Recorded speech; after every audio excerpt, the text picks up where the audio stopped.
Hello friends, welcome to Kalpana's கைமணம். இன்னைக்கு நம்ம சேனலில் நம்ம என்ன ரெசிபி பார்க்க போகிறோம் அப்படின்னா, ஒரு ஹெல்த்தியான ரெசிபி தான் பார்க்க போகிறோம். பனிவிறகு கிச்சடி எப்படி பண்ணுறது அப்படின்னு தான் பார்க்க போகிறோம்.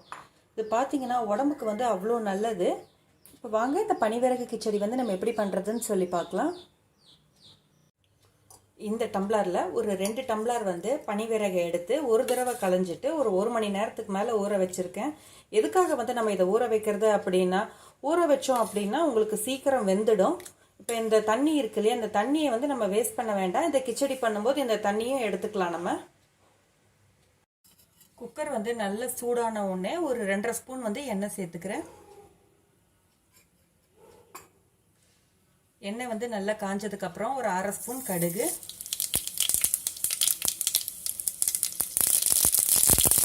கடுகு வெடிச்சதுக்கு அப்புறம் 1 ஸ்பூன் கடலைப்பருப்பு, 1 ஸ்பூன் உளுத்தம் பருப்பு நல்லா வறுத்துக்கோங்க. இதை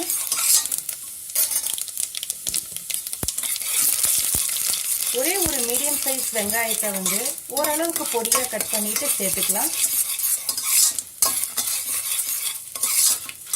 பருப்பு நல்லா செவந்திருக்கு.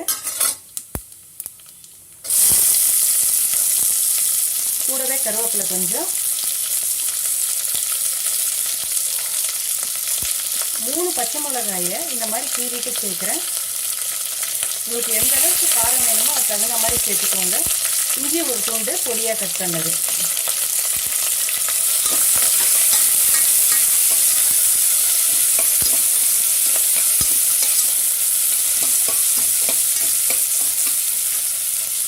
வெங்காயம் வதங்கிட்டு இருக்கும்போது இந்த கிச்சடிக்கு தேவையான அளவு உப்பு சேர்த்துட்டுலாம்.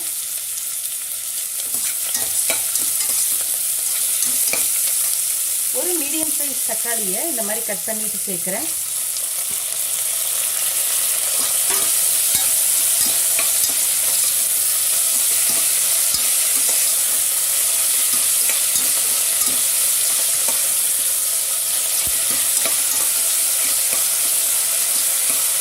ஒரு நிமிஷம் இந்த மாதிரி வதங்கட்டும். தக்காளி வெங்காயம் எல்லாம் ஓரளவுக்கு வதங்கி இருக்கு. இப்போ ஒரு மீடியம் சைஸ் கேரட்டை இந்த மாதிரி கட் பண்ணிட்டு சேர்த்துக்கோங்க. உருளைக்கிழங்கு 1, ஒரு 10 பீன்ஸை இந்த மாதிரி பொடியாக கட் பண்ணிட்டு சேர்த்துக்கிறேன்.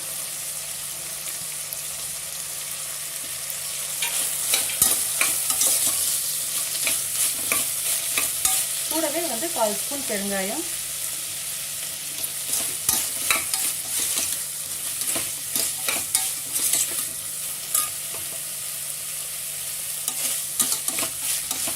காய் ஒரு 1 நிமிஷம் வதங்கட்டும்.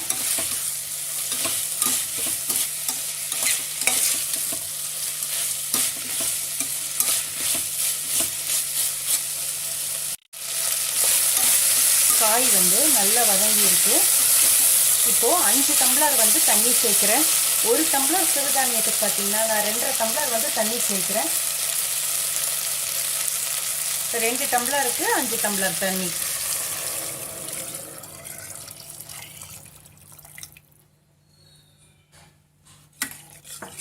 இப்போ தண்ணி கொதிக்கும் போது உப்பு மட்டும் கொஞ்சம் செக் பண்ணிக்கோங்க. உப்பு பத்தலை அப்படின்னா உப்பு சேர்த்துக்கோங்க. சிறுதானியத்துக்கெல்லாம் தண்ணி கொஞ்சம் நீங்கள் எக்ஸ்ட்ரா விட்டால் தான் உங்களுக்கு சரியாக இருக்கும். இறக்கும்போது ரொம்ப குழஞ்ச மாதிரி இருக்கும். நேரம் ஆக ஆக நல்லா கரெக்டான இதில் வந்துடும்.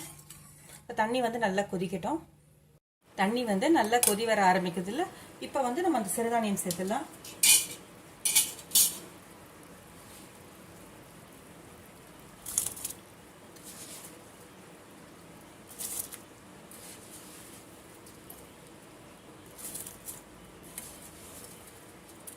சேர்த்துட்டு மீடியம் ஃப்ளேம்லேயே வச்சு ஒரு 2லேருந்து 3 விசில் வச்சிட்டிங்க அப்படின்னா சூப்பராக ரெடி ஆகிடும்.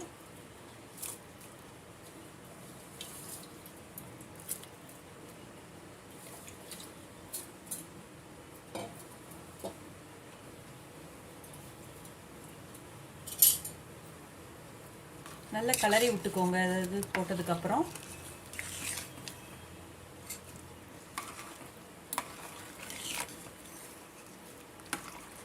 நான் உப்பு போட்டிருந்தேன் இல்லையா, அந்த உப்பு வந்து எனக்கு பத்தலை. அதுக்கப்புறம் திரும்பவும் நான் கொஞ்சம் உப்பு சேர்த்துருந்தேன். உப்பு மட்டும் கொஞ்சம் பார்த்துட்டு சேர்த்துக்கோங்க.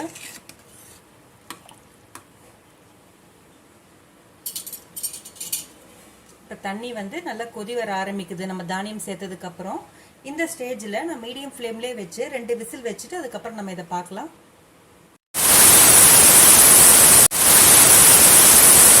இந்த பனிவரகு கிச்சடிக்கு சூப்பரான ஒரு சட்னி ஒன்று அரைச்சிடலாம்.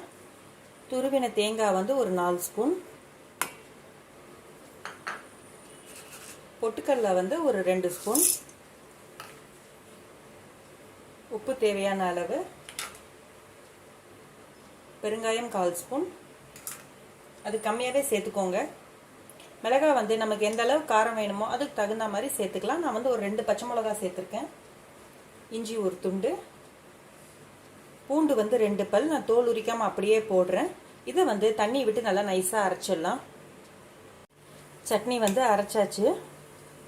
இதுக்கு வந்து கடுகு உளுத்தம்பருப்பு வந்து தாளித்து கொட்டிடலாம். பனிவிறகு கிச்சடி வந்து சூப்பராக வந்து ரெடி ஆகிருக்கு. இது வந்து நேரம் ஆக ஆக நல்லா இறுகிடும். கண்டிப்பாக இந்த ரெசிபி வந்து உங்கள் எல்லாருக்கும் பிடிச்சிருக்கும் அப்படின்னு நினைக்கிறேன். நீங்களும் இதே மாதிரி ட்ரை பண்ணி பாருங்கள்.